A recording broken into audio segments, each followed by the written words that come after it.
A lot of people with CP don't walk, but my parents didn't believe in can't. My father's mantra was, "You can do it. Yes, you can." So, if my 3 older sisters were mopping, I was mopping. If my 3 older sisters went to public school, my parents would sue the school system and guarantee that I went too. And if we didn't all get A's, we all got my mother's slipper. My father taught me how to walk when I was 5 years old by placing my heels on his feet and just walking. Another tactic that he used is he would dangle a dollar bill in front of me and have me chase it.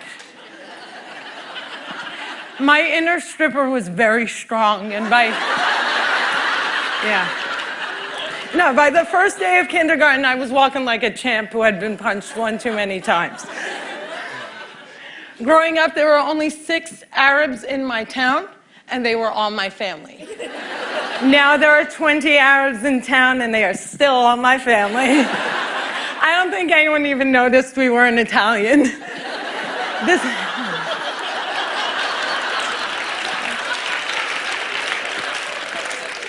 This was before 9/11 and before politicians thought it was appropriate to use "I hate Muslims" as a campaign slogan.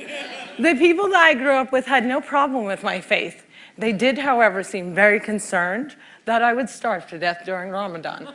I would explain to them that I have enough fat to live off of for 3 whole months, so fasting from sunrise to sunset is a piece of cake.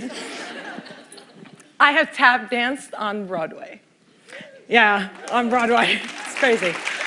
My parents couldn't afford physical therapy, so they sent me to dancing school. I learned how to dance in heels, which means I can walk in heels. And I'm from Jersey, and we are really concerned with being chic. So if my friends wore heels, so did I. And when my friends went and spent their summer vacations on the Jersey Shore, I did not.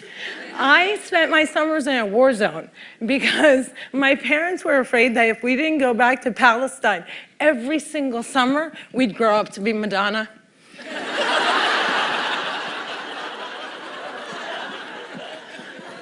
Summer vacations often consisted of my father trying to heal me. So I drank deer's milk, I had hot cups on my back, I was dunked in the Dead Sea, and I remember the water burning my eyes and thinking, it's working, it's working! But one miracle cure we did find was yoga. I have to tell you, it's very boring. But before I did yoga, I was a stand-up comedian who can't stand up. And now I can stand on my head.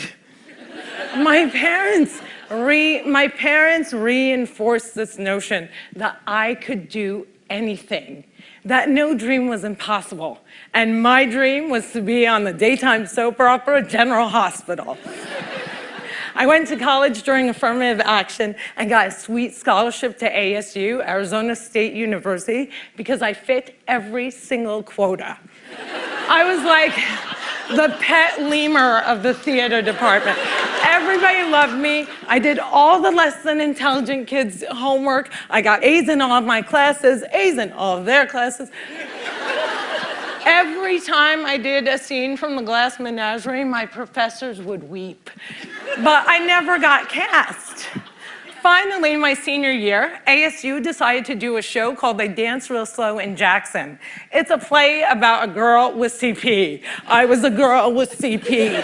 So I start shouting from the rooftops, I'm finally gonna get a part. I have cerebral palsy. Free at last, free at last. Thank God almighty I'm free at last. I didn't get the part. Sherry Brown got the part. I went racing to the head of the theater department, crying hysterically like someone shot my cat, to ask her why. And she said it was because they didn't think I could do the stunts. I said, excuse me, if I can't do the stunts, neither can the character.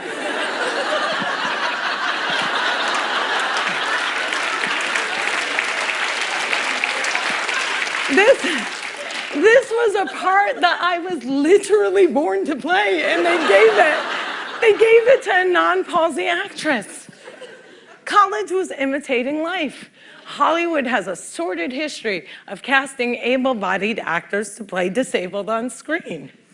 Upon graduating, I moved back home, and my first acting gig was as an extra on a daytime soap opera. My dream was coming true, and I knew that I would be promoted from diner to wacky best friend in no time. But instead, I remained a glorified piece of furniture that you could only recognize from the back of my head. And it became clear to me that casting directors didn't hire fluffy ethnic disabled actors. They only hired perfect people, but there were exceptions to the rule. I grew up watching Whoopi Goldberg, Roseanne Barr, Ellen, and all these women had one thing in common. They were comedians. So I became a comic.